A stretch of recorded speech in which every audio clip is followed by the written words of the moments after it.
야고보서는 구약의 잠언이라 이렇게 칭하기도 해요. 야고보서에서 핵심적인 말씀은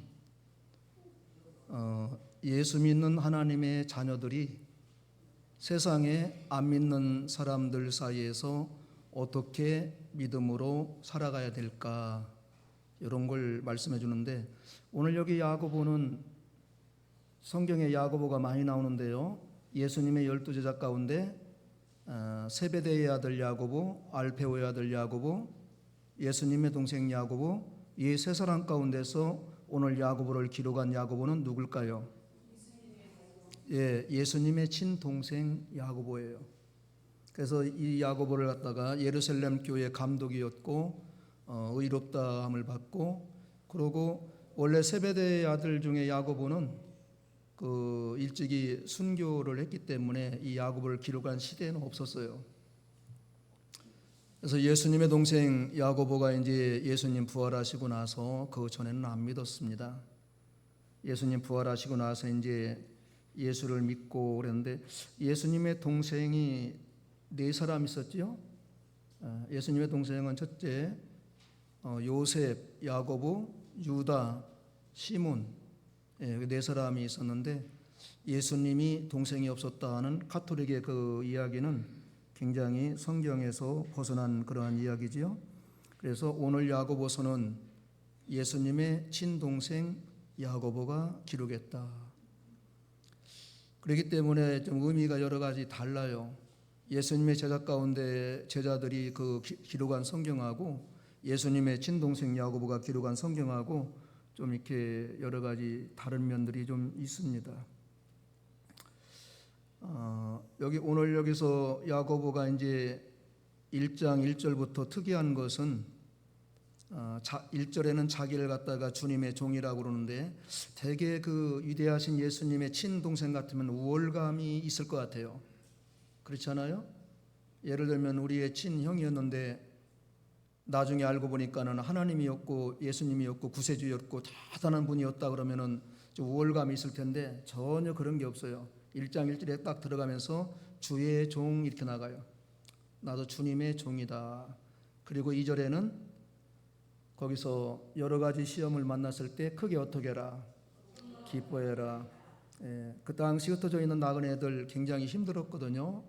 그 박해를 받으면서 그때 주님의 동생 야고보가 흩어져 있는 나그네들에게, 믿는 자들에게, 여러분 여러 가지 시험이 올 때 크게 기뻐하십시오. 하나님이 그 시험을 주는 것은 우리에게 인내를 길러서 조금도 부족함이 없는 온전한 사람으로 만들어 나가는 것입니다. 그리고 1장 12절에는 시험을 참는 자는 뭐가 있다고 했어요? 시험을 참는 자가 복이 있다, 또 그래요. 그래서 시험을 당하는 것을 크게 기뻐하고, 또 시험을 참을 때는 복이 있다, 이렇게 나갑니다. 그래서 그 당시에 시대적인 어려움이 얼마나 많은가를 보여주는 거예요. 엄청난 시험 가운데서 여러분들 믿음을 지킨다는 것은 얼마나 힘든지 모릅니다. 그러나 주님의 십자가를 바라보면서 여러분 그 시험이 왔을 때 참으시기 바라고, 온전한 믿음을 갖기 위해서 주님이 주는 연단을 잘 받으시기 바랍니다. 그러면서 야고보서에서 이제 우리가 3장에 가서 두드러지게 신약 성경 중에서 가장 두드러지게 우리에게 강조하는 것은 야고보 3장에 무엇을 조심해라? 말을 좀 조심해라. 오늘도 여기 이제 계속 나오는 건데요. 그러면서 우리 믿는 사람들이 세상에서 믿음 지키기 위해서 당하는 핍박과 환난과 시험을 어떻게 우리가 이겨나가야 되겠는가, 그리고 우리 믿는 사람들이 안 믿는 사람들과 사이에서 어떻게 우리의 말을 바로해야 되는가, 우리가 언어에 대해서 어떤 말을 해 나가야 되는가, 이런 면을 이제 중점으로 야고보서는 이렇게 기록하고 있는데요. 오늘 첫째, 하나님의 말씀을 온유함으로 듣고 행하는 자가 되라고 했습니다. 우리 21절, 22절 다 같이. 그러므로 모든 더러운 것과 넘치는 악을 내버리고 너의 영혼을 능히 구원할 바 마음에 심어진 말씀을 온유함으로 받으라. 너희는 말씀을 행하는 자가 되고 듣기만 하여 자신을 속이는 자가 되지 말라. 아멘. 그 19절에도 너희가 알거니와 사람마다 듣기는 속히 하고 말하기는 어떡하고 더디하고 성내는 것도 어떡하고. 예, 듣는 것은 속해야 돼요. 어느 사람은 그래요. 귀가 두 개고 말이 입이 하나인 것은 듣는 것을 좀 정확하면서 좀 빨리 들으라고 하는 것이 아닌가. 근데 귀가 하나라면 참 이상할 것 같아요. 그렇죠? 예, 귀가 한쪽만 있다면은 좀 제가 봤을 때 안 좋을 것 같아. 그래서 하나님이 조화를 만들 때 조화를 만든 거예요. 자, 우리가 창세기 1장 26절에 우리의 본질을 늘 제가 말씀드리죠. 우리는 세상의 모든 피조물은 짐승은 짐승의 종류대로, 개는 개 종류대로, 고양이는 고양이 종류대로 지었는데 사람은 누구의 형상대로? 하나님의 형상대로. 우리가 하나님의 형상대로 지음받았다는 그 우리의 본질, 우리의 아이덴티티, 자기가 본질이 무엇이고 자기가 어떤 사람인가만 알아도 세상에서 별로 두려움 없어요. 내가 누군데? 하나님의 형상대로 만든 사람인데, 하나님의 형상대로 지음받은 하나님의 사람인데. 그리고 나서 바로 28절에 창세기 1장 28절에 너희는 생육하고 번성하며 또 이 세상 충만해라. 이 세상의 모든 것을 정복하고 다스려라. 다스릴 수 있는 권세, 생육 번성의 건강의 복 다 준 거예요. 건강의 복, 물질의 복, 권세의 복. 세상을 다스리라고 그랬는데 이 이상도 권세가 어디가 있겠어요? 그렇게 했을 때 창세기 1장 31절 우리 하나님 보시기에 심히 좋았다고 그러잖아요. 우리를 지으시고 하나님이 얼마나 좋았나 몰라요. 엄마가 오래간만에 어린 아들을 참 자식이 없었는데 어린 아이를 낳았을 때 그 기쁨은 말로 할 수가 없잖아요. 그거에 비교할 수가 없어요. 하나님 우리를 세상에서 말씀으로 낳아서 이 택함 받은 백성을 구원했을 때는 뭐 우리가 표현할 수가 없는 그런 게 있어요. 그러한 우리가 하나님의 형상대로 지음받은 우리가 신앙생활할 때 가장 중요한 것이 뭔가 하면은 하나님 앞에서 말씀을 받을 때에 어떠 감으로 받으라. 오늘 말씀대로 어떠한 마음으로 받으라. 온유함으로. 여기 온유라는 말은 부드럽고 온화한 마음인데 그 성경에서 온유했던 그 사람이 두 사람이 나와요. 하나님 말씀은 성경에 구약에 한 명 나오고 신약에 이제 온유한 분 나오는데 구약에서 이 땅에서 가장 그 온유한 사람은 누구라고 그랬지요? 모세. 민수기 12장 3절. 모세는 이 땅에서 온유함이 성하다 그랬습니다. 그리고 우리 예수님이 마태 11장 29절 나는 마음이 어떡하고 온유하고 겸손하니 내게 와서 배우라 그랬죠. 여기 온유는 예수님의 마음이에요. 겸손한 마음도 여기 좀 들어갈 수가 있는데 우리가 하나님 앞에서 말씀을 받을 때 하나님의 아들 딸들이 어떻게 말씀을 받아야 되는가? 온유하게 받으세요. 온유하게, 겸손하게. 말씀을 받을 때 골라 먹는 사람이 있고 듣기 싫어하는 말씀은 또 예민하는 사람이 있고 그러면 안 돼요. 모든 말씀은 지금 여기 앉아있는 나에게 하나님이 말씀을 주셨다 이렇게 받아는 게 올라요. 성경적이에요. 어떻게 우리가 감히 피조물이며 아담이 범죄해서 모든 의인은 없고 한 사람도 없는 죄인 중에 개수와 같은 우리가 감히 하나님 앞에서 말씀을 들을 때 이건 내게 해당되고 이건 우리 어머니에게 해당되고 이건 우리 남편에 이렇게 하는 것은 잘못된 거라는 거지. 그렇지 않아요? 하나님이 지금 여기에 있는 우리에게 주시는 말씀이잖아요. 근데 그것을 갖다가 자꾸 하나님의 의도를 벗어나는 거 그것이 잘못된 거라는 거지. 우리가 말씀 받을 때 참 조심해야 됩니다. 하나님 말씀하시옵소서. 내가 하나님 말씀을 듣겠습니다. 어떤 말씀을 주셔도 하나님의 뜻이라면은 그 말씀을 듣고 그 말씀대로 살아가고자 힘쓰겠습니다. 이것이 예수님의 피로 값주고 사서 하나님의 자녀 삼은 하나님의 자녀들의 말씀 받는 태도예요. 제가 지나간 주간에 예배 시간에 물을 먹으러 왔다 갔다 하는 걸 갖다가 조금 절제를 했잖아요. 근데 이 두 줄은 이쪽하고 이쪽 줄은 절대 그런 적이 한 번도 없어요. 근데 여기 있는 젊은 사람들이 가서 물을 떠오고 들어오고 몇 번 그러더라고요. 그래서 내가 예배 시간에 이렇게 물 들어 왔다 갔다 하는 건 안 됩니다. 대통령 앞에 있어도 우리는 그렇게 하면 안 됩니다. 하나님 앞에서 그렇게 말씀 들으면은 그 흐름을 놓칩니다. 이제 거기에 대해서 굉장히 이제 안 좋게 들은 분이 있더라고요. 세상에 물도 못 먹게 한다고. 근데 저도 물 마셔요. 여기서 물 있어요. 이거 저도 물을 마신다니까. 제가 물을 못 먹게 한 것이 절대 아니요. 제가 당뇨가 있으니까 입이 타니까 마셔요. 예배 시간에 물 들어 왔다 갔다 하지 말라는 거지. 차라리 갖다 놓고 우리 장로님처럼 마시면 돼. 따놓고. 근데 그것을 물 못 마시겠다고 법이 어디 갔느냐. 그래서 제가 말씀을 이렇게 듣는구나. 세상 그게 아닌데. 예배 시간에는요, 준비를 미리 다 하는 거예요. 물도 떠다 놓고, 커피 마실 거는 커피도 떠다 놓고, 오후에 졸리는 분들은 괜찮아요. 근데 그런 말씀을 자꾸 나는 여기 이쪽 두 줄의 길 어르신들은 한번 예배 시간에 나가는 걸 못 봤어. 거기는 전혀 해당이 안 돼.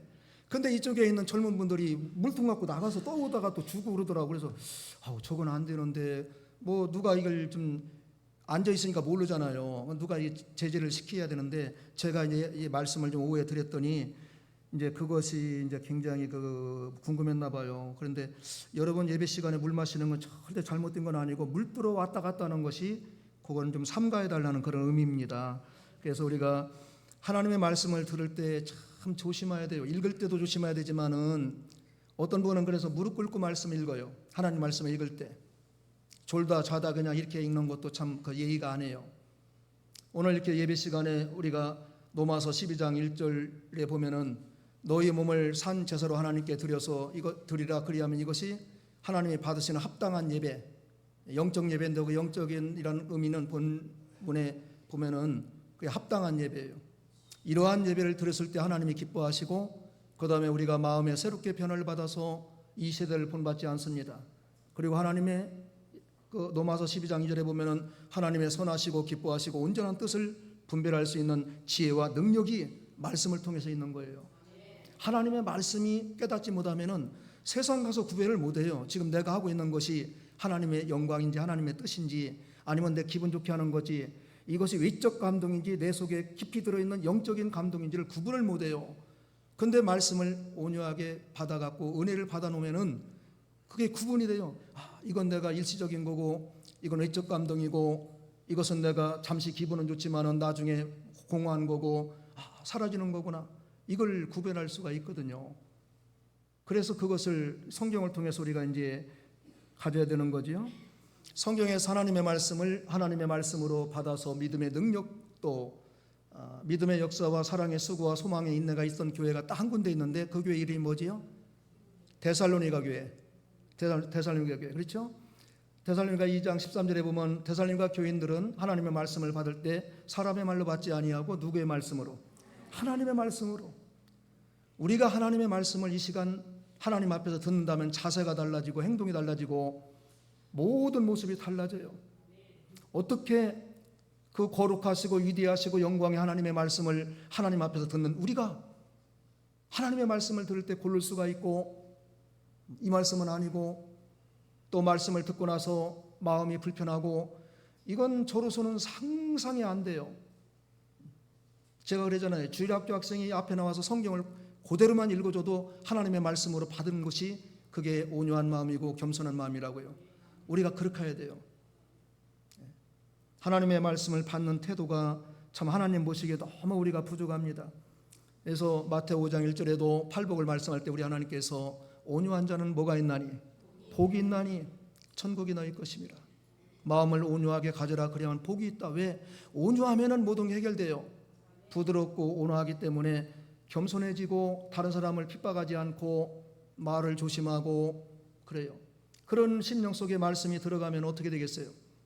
옥토에 말씀이 떨어지니까 마태복음 13장에 보면은 밭이 4개가 나오잖아요. 돌짝밭이 나오고 가시덤불밭이 나오고 길가와 같은 단단한 고집불통 밭이 나오고 그 다음에 4번째 어떤 밭이 나오고 옥토가 나오고 옥토에 말씀이 떨어지니까 30, 60, 100배의 아름다운 결실이 있는 거 아니겠습니까?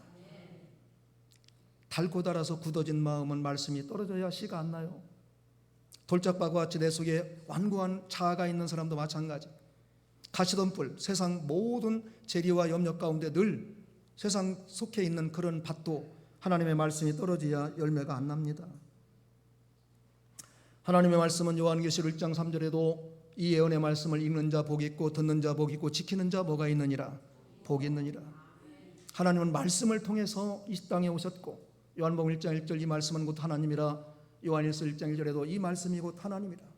말씀이 하나님이에요. 그래서 예수님이 이 땅에 올 때 말씀이 육신이 되어 요한복음 1장 14절 도성인신하셨다 이 그러잖아요. 말씀이 이상 오셨다. 그래서 하나님 말씀을 들을 때는 하나님의 말씀으로 들은 것이 얼마나 중요한지 몰라요. 우리 하나님 앞에서 겸손하시고 하나님 앞에서 자기를 삼가 돌아봐야 돼요. 그래서 베드로는 참 하나님 말씀, 예수님 말씀 고역한 게 마음이 아파서 그는 이렇게 말하지 않습니까? 베드로전서 5장 5절에 겸손한 자에게 은혜를 주시되 하나님은 교만한 자를 대적하시느니라. 겸손한 게 좋고 온유한 게 너무 좋아요. 하나님은 지금도 온유하고 겸손한 사람에게 은혜를 주시기를 원하시는 줄 믿습니다. 우리가 예배 시간에 은혜를 못 받는 것은 내 마음이 온유와 겸손이 부족해서 그래요. 내 마음이 온유하고 겸손하면 어떤 말씀이든지 성경을 뒤집지만 않고 읽어만 줘도 창세기 1장 1절 태초에 하나님이 천지를 창조하셨느니라. 이 말씀만 들어도 이 태초가 어디서 왔는지, 하나님이 누구신지, 하나님이 위대하신 창조자구나 하는 것을 알 수가 있어요. 은혜가 되는 거예요. 왜 우리가 예배 시간에 은혜를 받았다 못 받았다 그럽니까? 내 마음속에 돌 같은 게 있는 거야. 가시덤불 같은 게 있는 거예요. 뭔가 내 마음속에 말씀을 받을 옥토와 같은 게 없는 거예요. 하나님의 말씀을 듣고 절대 내 스스로 판단하지 마시고 내 마음에 불편함을 갖지 마시고 주님 죄송합니다. 내가 온유하지 못해서 너무 죄송합니다. 하나님이신 예수님도 이 땅에 오셔서 얘들아 나는 온유하고 겸손하다고 제자들에게 그렇게 말하면서 너희들 내게 와서 그것만 배워. 온유와 겸손을 배우라고 그렇게 말했는데 우리가 예수님과 비교했을 때 얼마나 죄가 많은 사람들이에요. 얼마나 주님 우리를 볼 때 허물이 많아요. 그런 우리는 왜 이렇게 말이 많고 이유가 많고 따지는 게 많고 예수님은 십자가에 죽으러 갈 때 말 한마디 안 하시고 묵묵히 빌라도 앞에서 내 말이 옳다 내가 왕이다 다른 말 않잖아요. 온유와 겸손이 우리 인생에 참 좋습니다. 얼마나 귀한지 몰라요. 하나님의 교회 일꾼들은 온유하고 겸손해야 돼요. 어떠한 말씀이 하나님이 해도 지금 상황이 안 돼도 하나님의 말씀이라면 예수님처럼 아버지의 뜻이라면 아버지의 원대로 되길 원합니다. 아버지가 원하시면 하겠습니다. 아버지가 원한다면 순종하겠습니다. 그러한 마음이 우리 속에 있어야 돼요. 그래야 말씀을 듣고 신앙생활 10년, 20년, 30년 했을 때 인격의 변화가 조금 오지 그렇지 않으면 안 돼요. 잘 우리 자신을 보세요. 변화가 있는지. 새벽에도 제가 말씀드렸습니다. 스스로 물어보시라고 그랬어요. 지금 내가 행복한가? 내가 지금 행복한가? 내가 지금 항상 기뻐할 수 있는가? 거의 열에 9번 아닙니다. 저도 마찬가지예요. 저도 그랬어요. 누가 저한테 목사님 좀 행복? 아니요. 왜? 보니까 행복할 만한 내 자신의 믿음의 그릇이 안 되는 거예요. 그런데도 목회자는 계속해서 행복하세요. 항상 기뻐하세요. 이를 가르치는 거예요. 왜? 가르치라고 했기 때문에 가르쳐야 돼요. 그러면서 같이 노력하는 거죠. 우리 믿는 사람들은 항상 기뻐하라는데 왜 기뻐하지 못하는가? 거기에 보면 첫째가 욕심 때문에 그렇습니다. 오늘도 말씀에 그 15절 본문 말고 그 15절에 1장 15절 욕심이 잉태한 즉 무엇을 낳고 죄를 낳고 죄가 장성하니까 무엇을 가져와요? 사망이에요. 사망처럼 고통스러운 게 없어요. 욕심 때문에 고통이 오는 거예요. 욕심 때문에 행복감이 없는 거예요. 욕심 때문에 서로 간에 갈등이 생기는 거예요. 우리의 욕심을 조금만 줄여도 우리는 나도 행복하고 주위의 사람도 행복하게 할 줄 믿습니다. 행하는 자가 되라. 두 번째는 그런데 온유함으로 듣고 그 다음에 좀 행하라 그랬어요. 야고보서에서는 행함이라는 말씀을 계속 강조해요. 야고보 2장 17절 행함 없는 믿음은 그 자체가 죽은 것이다. 야고보 2장 26절 행함 없는 믿음은 죽은 믿음이다. 우리가 죽은 믿음 갖고 사니까는 나도 힘들고 다른 사람도 힘들고 하나님 영광 가리고 그래요. 행하려고 노력해야 돼.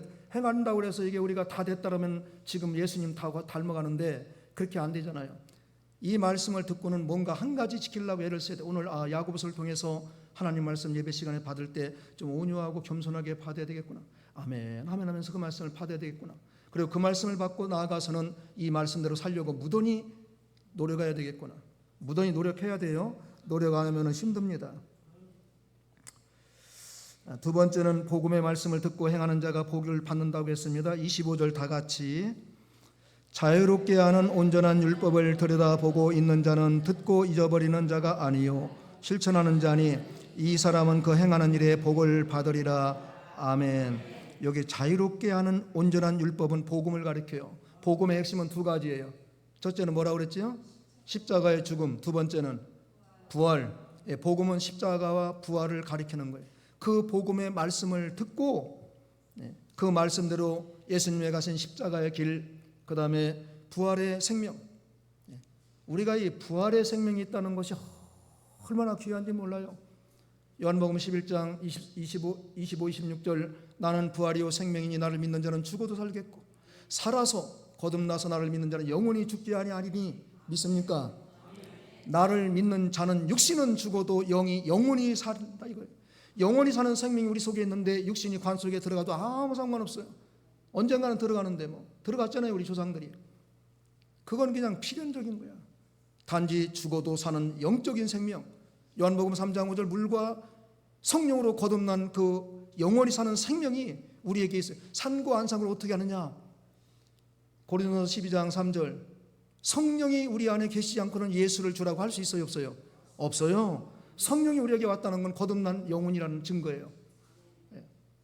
그리고 사도행전 4장 12절 예수 외에는 천하에 구원 얻을 만한 이름을 준 거 있어요 없어요? 없어요. 예수의 십자가와 부활을 믿고 동정탕생을 믿고 재림의 예수를 믿고 그런 사람들은 구원받은 사람이에요. 세상 가서 그걸 물어보십시오. 누가 그런 말 하나 못해요 안 믿는 사람은. 근데 중생한 거 아는 건 자기도 잘 몰라요. 누가 언제 중생했냐고 구원파가 물어봐도 대답 안 해도 괜찮아요.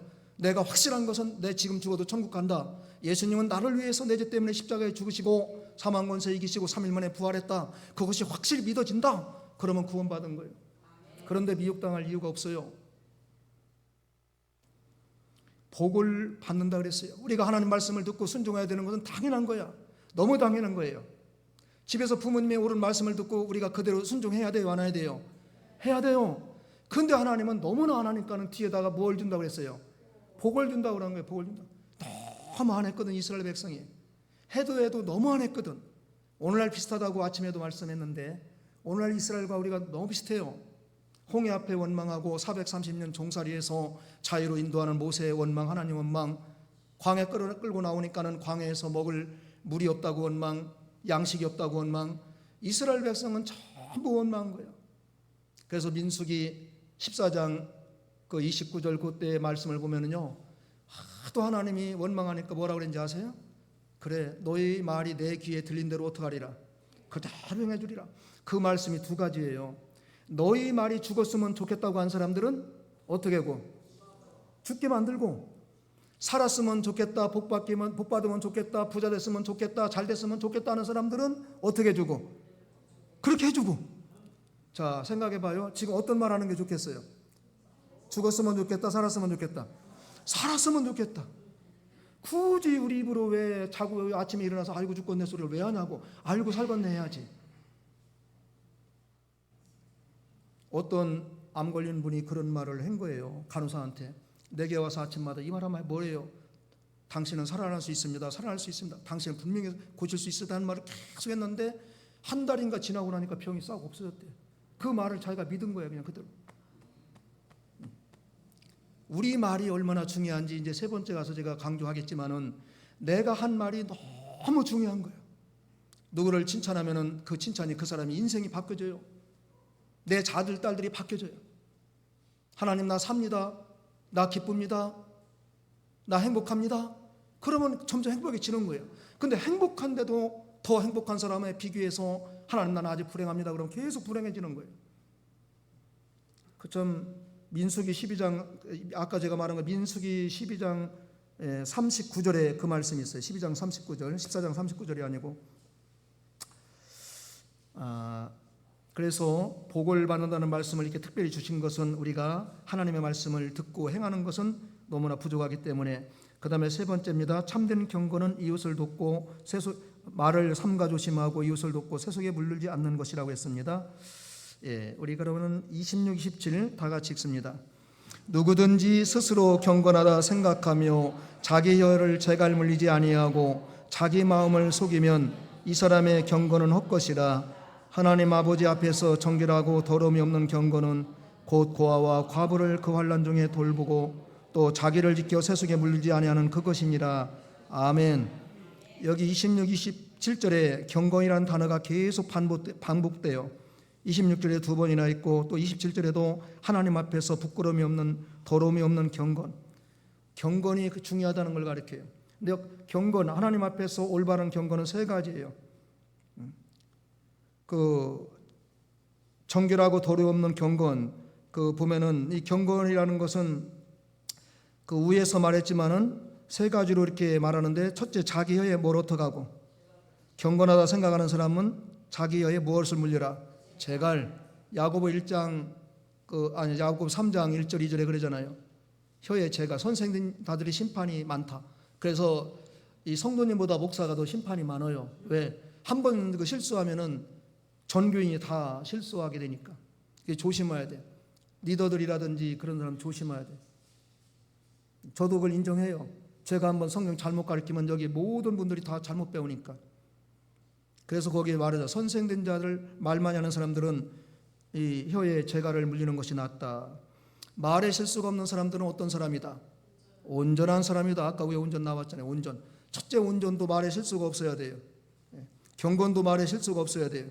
그래서 여기 그 참된 경건은 첫째가 말을 조심하는 거, 2번째는 고아와 가부, 이웃을 도와주는 거, 마태 22장 39절 내 이웃을 내 몸처럼 어떻게 해라? 사랑해라. 그 다음에 3번째는 세속에 물들지 않는 거, 세상 안 믿는 사람들이 하는 풍습을 그대로 쫓아가지 않는 거, 그게 이제 참된 경건인데, 첫 번째는 무엇을 조심하라고요? 첫 번째는요, 말, 예. 혀에 재갈을 물리니까 말이라고 그럽시다. 그냥 혀 그러면 조금 없어 보이나요? 어떻게는? 예, 말. 예. 말을 좀 삼가 조심했으면 좋겠어요. 말. 이 말이라는 것이 얼마나 중요한지 몰라요. 교회 와서 우리 성도님들이 가장 많이 상처받고 가장 많이 기분 좋고 한 것이 뭐 때문에 그런지 아세요? 말이에요, 말. 특히 목사에 통해서 상처를 제일 많이 받아요.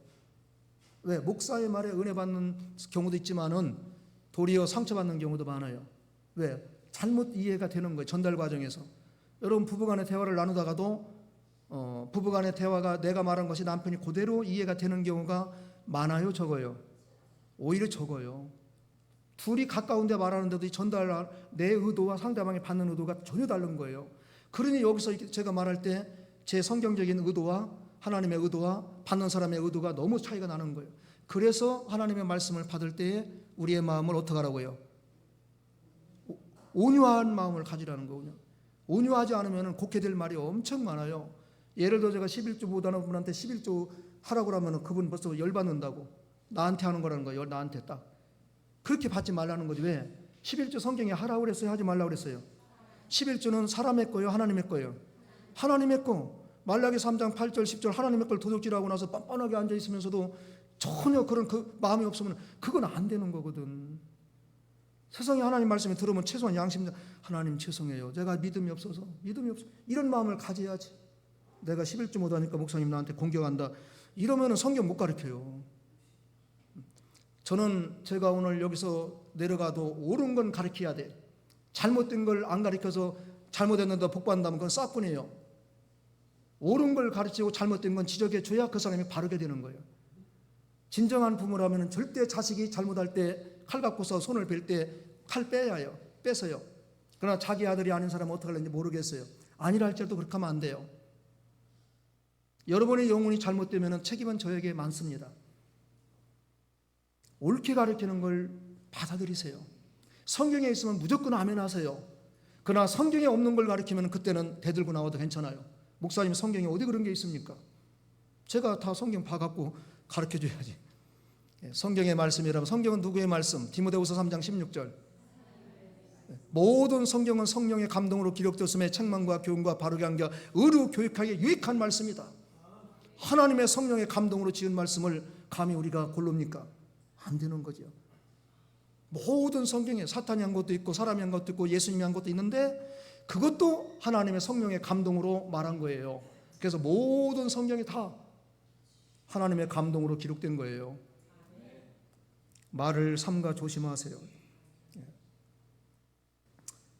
잠언 18장 21절에 죽고 사는 것이 뭐에 있다니? 어느 권세에 있나니? 혀의 권세에 있나니? 혀쓰기를 좋아하는 사람은 혀의 열매를 먹느니라. 죽고 사는 것이 혀의 권세에 있습니다. 혀로 인해서 사람이 살기도 하고 죽기도 합니다. 그 다음에 잠언 25장 11절에 경우에 합당한 말은 아루새긴 은쟁반에 무슨 사과라고 그랬어요? 금사과. 은쟁반에 금사과를 올려놓았다고 생각해 보세요. 경우에 합당한 말. 여기에 반드시 지금 이 말이 필요했을 때 하는 말이 경우에 합당한 말이에요. 이 말을 해서는 안 되는데 하는 말은 경우에 합당한 말이 아니에요. 우리는 경우에 합당한 말을 해야 돼요. 그리고 우리 예수 믿는 사람들은 성경에 하나님께서 하신 말씀이 우리 예수님이 와서 수가성 우물가의 남편 5이 있고 지금도 본 남편이 아닌 그 사람에게 뭐라고 안 했어요. 구원을 얘기할 때 내 남편을 데려와라 했을 때 그 여인이 벌써 고백한 그대로 내가 남편을 5 데리고 살고 지금 있지만 그것도 본 남편이 아니라고. 그래도 예수님이 그 사람한테 뭐라고 안 했어요. 그 여인을 구원하기 위해서 12시 뜨거울 때에 수가성 우물가에 앉아서 그 여인을 기다렸던 예수님의 그 심정은 그러한 사람이라도 내가 그를 불쌍히 여기고 구원하러 왔다는 그것을 보여주는 거예요. 그가 물이 필요했지만 물동이 버려두고 동네에 가서 내가 그리스도를 만났다고 했을 때 그 동네 사람이 상종하지 않은 그 여인의 말 한마디를 듣고 내가 예수를 만났다 했을 때 와서 전부 예수를 믿게 된 거예요. 여리고성의 그 기생을 통해서 이스라엘이 정탐꾼들이 살려나갔을 때 그 많은 사람 가운데서 기생 라합이 예수님의 족보에 들어가고 그 기생은 몸팔는 여인이에요. 원문에 보면은. 왜 그러한 사람이 구원받고 예수님의 족보 마태 1장에 들어갑니까? 여호수아도 마태 1장에 못 들어갔어요. 하나님은 그러한 자도 다 예수님의 족보에 들어갈 수 있는 모든 자를 죄를 사해 주시고 그러한 사람도 내 족보에 들어갈 수 있는 그러한 주님의 그 뜨거운 사랑을 거기서 가르쳐 주는 거예요. 우리 하나님의 형상대로 지음받은 옆에 있는 귀한 성도님들에게 말 함부로 하면 안 됩니다. 말 조심해야 됩니다. 하나님의 형상대로. 주님도 그랬잖아요. 소자 하나를 업신여기면 나를 업신여긴 것이다. 왜? 하나님의 형상대로 지음받았기 때문에. 하나님의 형상대로 지음받은 그 사람을 우리의 생각대로 함부로 말하면 하나님이 너무 안 좋아하는 거죠. 건드리지 마라. 내 형상대로 지음받은 사람이다. 그래서 우리가 신앙생활할 때 왜 교회 와서 마음이 은혜가 안 될 그럴 겁니까? 내 마음이 너무 이상해진 거. 내 마음이 상대방이 잘못된 게 아니고 누가 잘못돼 있어요 현재? 내 마음이 잘못된 거. 내 마음이. 내 마음을 기도하고 은혜 받아서 고쳐놓으면요 모든 사람이 그렇게 귀할 수가 없어요. 아침에도 얘기 드렸지만 나가서 전도해 보십시오. 금방 막 옵니까? 전도지 받습니까? 아이들은 사탕 갖고 주니까 먹으려고 받긴 해도 어르신들은 그렇지 않잖아요. 얼마나 단호하게 차가운지 몰라요. 그런데 나 같은 죄인이 우리와 같은 사람이 여기 와서 앉아있다는 걸 보고 주위에 성도님들 앉아있는 거 보면 이건 기적 중에 기적이야. 어떻게 저분이 저기 와서 앉아있을까? 이야 귀한 사람이다. 예수 믿고 구원받은 또 장로님이요 권사님이요 집사님이요 저분들이 어떻게 세상에서 이렇게 살던 사람들이 교회 와서 이렇게 말씀을 듣고 봉사하고 이번에도 우리가 제주도 효도관광 지난주 8, 9, 10 갔다 왔지만은 얼마나 그 많은 사람 가운데 힘들어요. 우리 남전도회장님이나 여전도회장님이나 우리 권찰님이나 모두가 하나가 돼서 그냥 내일 두고 어르신들 짐 들어드리고 붙여드리고 차에다 싣고 내리고 다 하잖아요. 화장실 간다면 모시고 와서 다시 또 모시고 오고. 세상에 누가 세상에 그러고 있어요. 믿음의 형제 한 지체가 된 우리는 세상에 나가 있든 교회가 이 안에 있든지 머리가 되시는 예수님의 한 지체로서 손과 발 눈이 돼갖고 자기 사명을 감당할 때 그러한 은혜가 되는 거예요. 더 약한 자를 더 귀하게 여기고 우리 속에 장기가 약하지만 갈비로 뼈로 단단히 둘러서 누구도 침범하지 못하게 만들고 사실 눈 같은데 손 같은데 찔린 건 금방 느껴서 고쳐요. 우리 속에 보이지 않는 장기가 이상 있을 때는 몰라요. 뭐가 이상 있는지. 그런 게 더 중요하다는 거죠. 안에가 있는 장기들이. 교회에서 믿음이 약한 자를 더 돌봐줘야 되고 또 육신이 연약한 자들 불편한 자들 더 돌봐줘야 되고 그래야 돼요.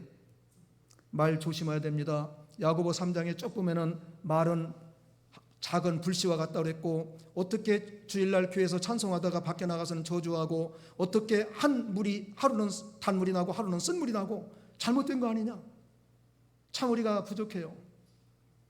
그 사람의 성품을 보는 데는 가장 중요한 것이 뭘까요? 말이에요. 말 한 5분 동안 해보면 그분의 성품을 어느 정도는 짐작해요. 우리가 누구에게 인정을 받고 못 받고 할 때 가장 중요한 것이 우리의 행동은 잘 못 봐요. 시간이 가야 돼요. 그 사람의 입에서 나오는 말을 보면 아, 덕 있구나, 겸손하구나, 온유하구나 알 수가 있어요. 저분에게는 예수님의 향기가 나타나는구나. 저분은 그래도 내가 같이 말할 수 있는 부드러운 면이 있구나. 말할 때 자기 말만 하고 자기 자랑만 하고 전부 자기 말만 하면 저 같아도 듣기 싫어요. 내 말도 좀 섞어야지. 그것도 조심해야 돼. 제가 말하는 방법을 수없이 가르쳐줬거든. 한 30분 동안 내 말하면 상대방도 30분 동안 말할 수 있는 기회를 주라고. 자, 나만 말할 게 많아요? 상대방도 말할 게 많아요? 상대방도 자랑할 게 어마어마하게 많아요. 젊은 사람들 말하는 거 보면 하루 종일 자기 자랑만 하는 거예요. 근데 그걸 어떻게 들어줘? 근데 그걸 또 듣고 있는 사람, 대단한 그 예수님 닮은 사람이 있더라고. 그 사람은 누구도 안 싫어해 보니까. 그런데 내 말만 계속하는 사람들은 피하더라고. 어느 날 저 사람 만나면 자기 자랑하고 자기 말만 하는데 저 같아도 막 피하고 싶어. 왜? 전화하기 갖고 한 40분 상대방이 일방적으로 얘기할 때는 보통 인내를 갖고 힘들어요. 차라리 마시면서 저 커피 마시면서 이렇게 하면은 1시간도 좋은데, 여러분 전화기 하다가 너무 오랫동안 말하지 마십시오. 들어주는 사람이 진짜 존경스러운 사람이에요. 용건을 전화할 때는 딱 용건만 해갖고서 내가 이분에게 이 얘기를 해야지. 왜? 그 상대방이 지금 바빠요, 안 바빠요? 엄청나게 바쁠 수가 있거든. 그리고 전화했을 때 꼭 지금 제가 무슨 얘기를 할 수가 있는데 전화 받을 수가 있습니까? 양해 구하고. 그냥 전화 붙들자마자 좀 할 말이 많다고 그래갖고 30분 40분을 그냥 막 일방적으로 했다고 해요. 전화 받은 사람은 고문이었거든요. 왜 이랬을까? 너무 힘든 거야. 근데 예수 믿는 사람은 그 정도는 우리가 지켜줘야 돼요. 우리 말 조심하세요. 이스라엘 백성이 망한 것은 말로 망했습니다. 행동이 가기 전에. 우리가 이 광야에서 다 죽었으면 좋겠다. 하나님이 그 말을 듣고 그래, 다 죽어라. 전부 죽었어요. 네. 안타까운 일이잖아요. 이제부터 우리가 한 말이 그대로 됩니다. 내가 한 그 말이 아, 좋다, 감사하다, 기쁘다, 행복하다. 하나님은 나를 사랑하신다. 나도 이 땅에서 존귀한 사람이다. 자녀들에게도 그렇게 말해주면 돼요. 너는 귀한 사람이야. 하나님의 자녀야. 너는 우리 가문을 앞으로 이끌 사람이고 하나님의 영광을 위해서 세계를 움직일 만한 그런 사람이다. 낙심하지 마라. 아들아, 공부가 다가 아니다. 제가 공부 잘하는 사람 어떻게 하는 거 아니에요. 공부 잘해야 돼요. 그 전부 잘하면 다 서울대학교 가면 다른 대학은 누가 가냐고. 골고루 가야지. 그래요, 안 그래요? 우리가 조심해야 됩니다. 그래서 사도 바울은 날마다 자기를 쳤어요. 고린도전서 9장 27절에 내가 복음을 전하고 망하게 될까 봐서 말씀으로 자기를 복종시키는데 힘썼습니다. 에베소 4장 29절에는 듣는 자들에게 무엇을 끼치는 말을 해라. 은혜를 끼치는 말을 해라. 좀 듣는 자들에게. 우리 듣는 자들에게 은혜 끼치는 말 많이 하고 있지요. 권사님 오늘 보니까 너무 아름답고, 집사님 참 옷 입었는데 오늘 너무 좋고, 어떤 사람은 좀 명품 좀 갖고 있으면 빙 돌아서가 자랑하려고 좀 명품을 이렇게 들고 가는데, 그러지 말고 좀 그럴 거 의도 같으면 막 가. 그래, 세상에 이런 명품을 어디서 샀냐고, 얼마짜리냐고, 이걸 나는 이렇게 말 한마디 해주면 얼마나 기분이 좋아. 제가 설교하기 전에 은혜를 미리 받아갖고 제가 쉽다니까. 그런데 그 좋은 옷을 입어갖고는 좀 누가 알아줬으면 좋겠는데 굳이 이리 안 가고 저리 돌아가요. 왜? 저 사람 또 자랑하러 옷 입고 갖고는 이래갖고. 자랑 좀 하면 받아주라고. 내가 좀 넥타이라도 좀 이렇게 매면 좀 목사님 오늘 넥타이가 좀 번쩍 이렇게 말 한마디 좀 기분이 괜찮다는 게 나도. 오늘 누가 그러다 목사님 넥타이가 너무 좋아. 아, 기분이 나쁘지 않더라고. 목사도. 이걸 왜 못하냐고. 자, 말하는데 세금 들어가요, 안 들어가요? 안 들어가요. 남자는 하루에 25,000마디 말, 여자는 30,000마디 말. 여자가 말이 좀 많아요.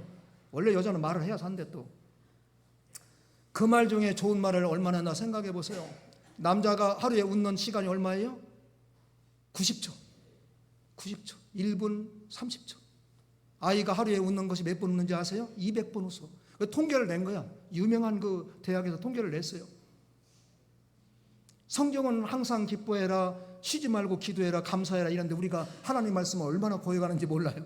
이 시간부터 웃으세요? 기뻐하세요? 기뻐하지 못할 이유가 없잖아. 예수 믿어 구원받아 주님이 대신 우리 죄 지고 죽어서 제 사함 받았지, 천국 갔지, 하나님 자녀 됐지, 사탄이 머리카락 하나 못 만지게 보호해 주지. 도대체 뭐가 우리가 웃지 않을 이유가 뭐가 있냐고요. 물론 조금 아프고 안 아프고 차이는 있겠지만 그것도 사도 바울에게 내가 내게 준 족한 은혜야. 고린도후서 12장 7절에 은혜로 준 거라면 감사해야죠. 안 그렇습니까? 그나마 막 잘 되고 해서 건강도 좋으면은 교만해 갖고 큰일 나요. 교만은 잠언 18장 12절 교만은 패망의 뭐예요? 선봉이에요. 겸손은 존귀의 앞잡이고. 우리 사람이 교만하는 데는요 얼마나 빠른지 몰라요.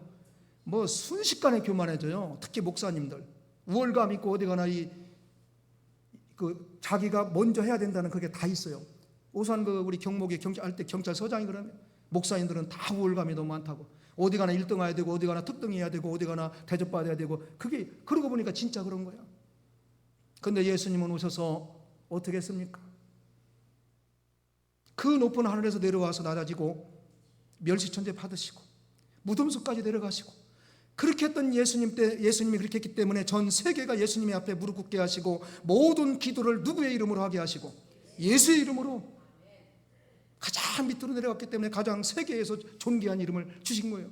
그래서 높아지고자 하는 사람은 낮아지고 이렇게 말하잖아요. 주님이 낮아져라 내가 너희를 높일게. 근데 우리는 그 예수님을 배우면서도 그러한 인격이 안 만드는 이유는 우리 속에 아직도 자기라는 것이 너무 강해요. 욕심이 너무 강해요. 하나님의 말씀을 온유함으로 받질 않아요. 하나님 앞에서 말할 때 경건할 때 말조심을 안 해요. 그리고 내 이웃 고아와 과부, 그것은 마태 22장 39절 두 번째 계명은 내 이웃을 내 몸과 같이 사랑하라. 그리고 새 속에 물들지 않도록. 세상 사람들 따라가는 거 따라가려고 하지 마. 물론 우리가 조금도 안 따라갈 수는 없지만 어느 정도 선에서 지켜라. 그거 해봤자 아무것도 아니고 하고 나서 후회하고 공허하고 하나님 앞에 죄송하고 교회 와서 회개하려면 너무 힘들고 세속에 물들지 않도록 오늘 하나님의 말씀을 듣고 행하는 자에게 복을 주시고 하나님 앞에 참된 경건에 대해서 온유함으로 말씀을 받고 가르쳤습니다. 우리 하나님 앞에서 예배드릴 때 조심합시다. 네. 온유함으로 말씀을 받고 경건 생활에서 하나님을 기쁘시게 하는 우리 모두가 되시기를 우리 주 예수님의 이름으로 축복합니다.